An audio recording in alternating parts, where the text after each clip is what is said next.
翠峰啊，你知唔知道國家安全同我哋有啲咩關係啊？確報聽，我梗係知道啦。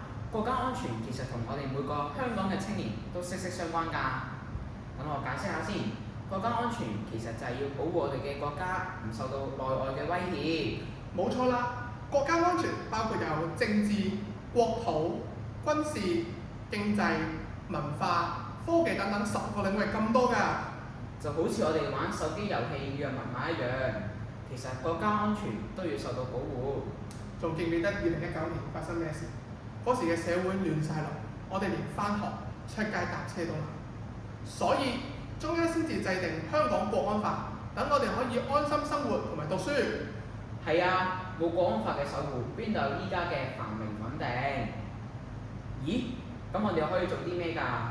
首先，我哋要有正確嘅國家觀念，見到可疑嘅行為要即刻舉報。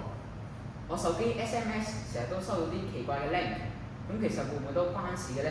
當然關事啦，網絡安全都係國家安全嘅一部分。亂咁撳啲 link 可能會泄露個人資料，仲可能關係到國家機密㗎。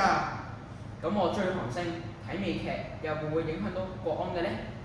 娛樂就冇問題，但係要警惕，有人會利用流行文化去傳播有害嘅思想啊！哦，原來國家安全真係同我哋咁近嘅。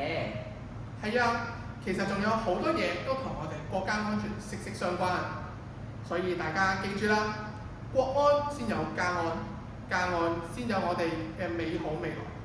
國安家好，青年有責。